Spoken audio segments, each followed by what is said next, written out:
Okay children, so now अब हम देखने जा रहे हैं naming of organic compound. IUPAC naming कैसे करते हैं, किस चीज़ की रिक्वायरमेंट होती है, अब हम इस पार्ट को देखते हैं। जब भी आईयूपीएसी नेम करना होता है, जब भी आप आईयूपीएसी नेमिंग करते हैं, ओके, तो हमें तीन चीज़ों की आवश्यकता पड़ती है। फर्स्ट वन इज कि हमें प्रीफिक्सेस की जरूरत पड़ती है, हमें सफिक्स की रिक्वायरमेंट होती है, और हमें एक ना वर्ड रूट की रिक्वायरमेंट होती है। वर्ड रूट की रिक्वायरमेंट होती है। यहाँ पे मैं लिख लेता हूँ word root. Word root, okay. So जब भी हम आईयूपीएसी नेम करेंगे ऑर्गेनिक कंपाउंड्स का, we need three things: prefixes, word root and suffixes. So now prefix जो होते हैं बच्चे, अब ये दो टाइप्स के होते हैं। एक प्राइमरी प्रीफिक्स होता है जिसको 1 डिग्री प्रीफिक्स बोलते हैं। दूसरा है सेकेंडरी प्रीफिक्स जिसको हम सेकेंड डिग्री प्रीफिक्स बोलते हैं। और सफिक्स भी दो तरह के होते हैं, जिसमें पहला है प्राइमरी प्रीफिक्स और प्राइमरी सफिक्स, और सेकेंड है आपका सेकेंडरी सफिक्स और 2 डिग्री सफिक्स। तो this is the classification of prefixes and suffix. Prefixes दो तरह के हैं: primary prefix which we call 1 degree prefix, secondary prefix which we call 2 degree prefix. Suffix भी दो तरह के हैं: primary suffix that is 1 degree suffix and secondary suffix that is 2 degree suffix, and then word root. तो word root जो होते हैं वो रिप्रेजेंट करते हैं पेरेंट चेन को। पेरेंट चेन जिसे हम प्रिंसिपल चेन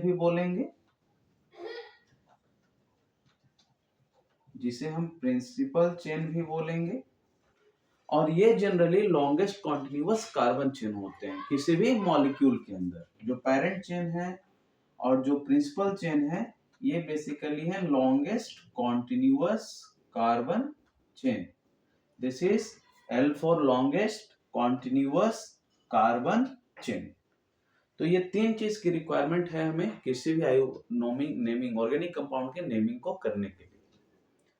तो सेकेंडरी प्रीफिक्स की हम पहचान कैसे करेंगे?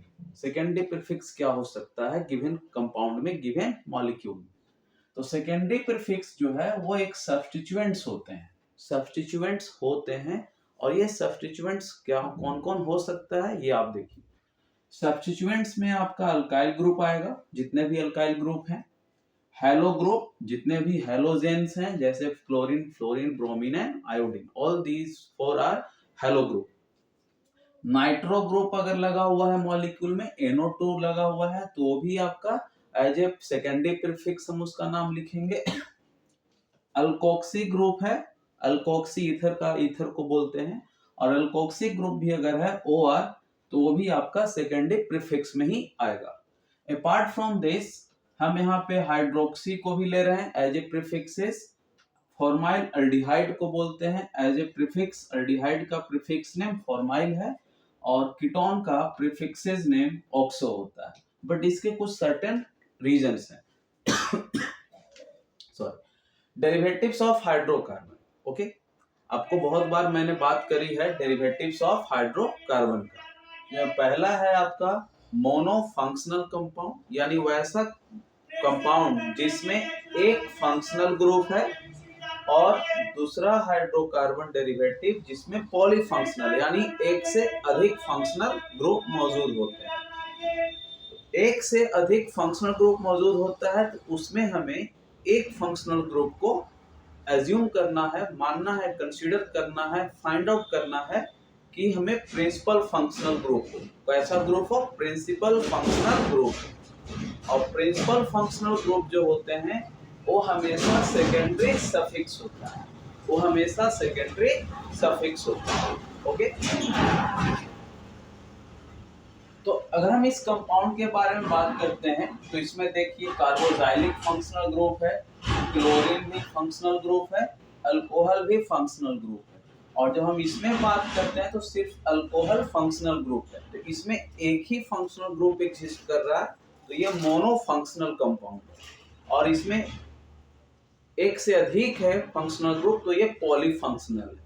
और जब पॉलीफंक्शनल्स होते हैं तो हम एक फंक्शनल ग्रुप को प्रिंसिपल फंक्शनल ग्रुप मानते हैं, कंसीडर करते हैं, फाइंड आउट करते हैं, and after finding principal functional group whatever the functional groups are now there, they are considered as a substituents or be called subordinate, और उनका नाम हमेशा प्रीफिक्सेस में आएंगे।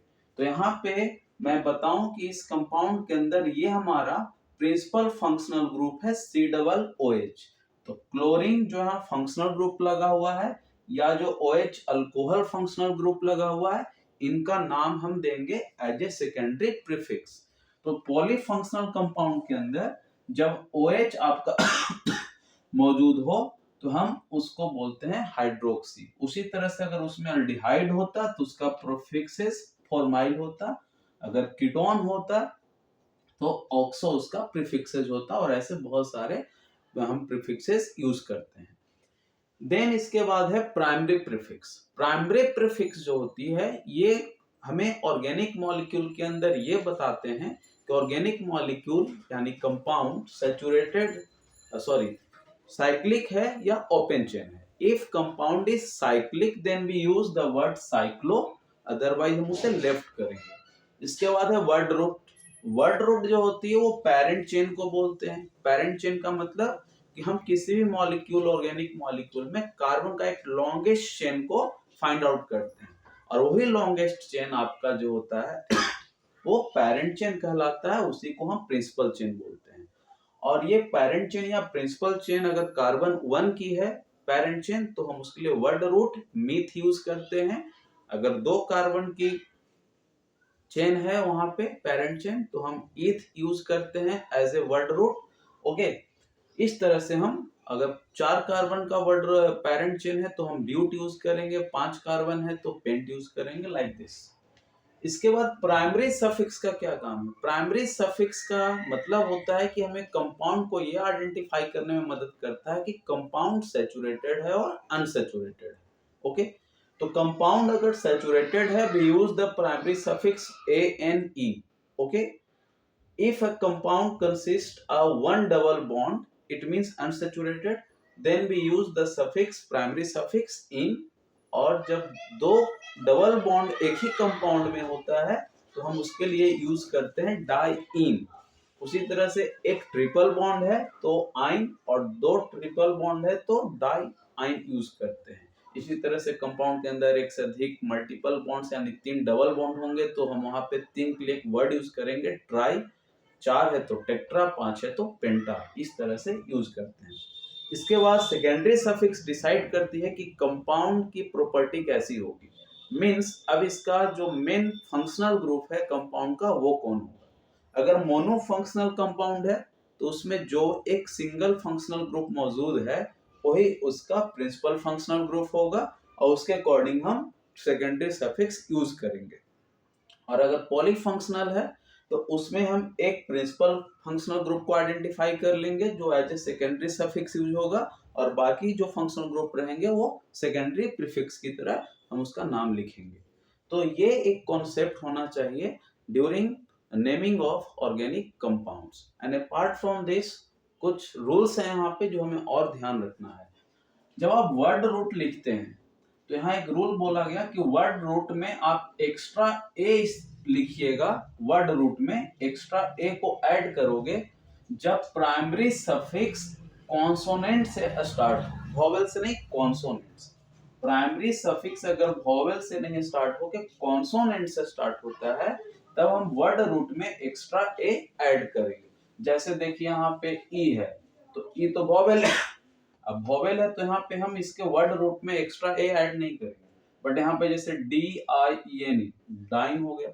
अब डाइन में डी क्या है? कॉन्सोनेंट। अब कॉन्सोनेंट है तो वर्ड रूट में हम क्या करेंगे? एक्स्ट्रा ए को ऐड करेंगे। इसी तरह से प्राइमरी सफिक्स के लिए भी एक रूल है कि secondary suffix, this is secondary suffix अगर वॉवेल से स्टार्ट होगा तो हम प्राइमरी सफिक्स से ई को रिप्लेस करेंगे। If secondary suffix starts with a vowel then we terminate e from primary suffix, otherwise it will be retained, otherwise उसे हम रख लेंगे, ठीक है। तो ये अगर ये वॉवेल से स्टार्ट हो रहा है इनका सफिक्स, तो इनका ई हटाएंगे, और अगर ये वॉवेल से स्टार्ट नहीं हो रहा है तो इनका ई रिटेंड कर लेंगे। ओके, सो ये सारी जानकारी आपको रखनी है जब हम किसी भी स्ट्रक्चर का, ऑर्गेनिक कंपाउंड का नेम करना होगा, नेमिंग करना होगा, उसके लिए हमें ये चीज जानकारी रखनी पड़ेगी।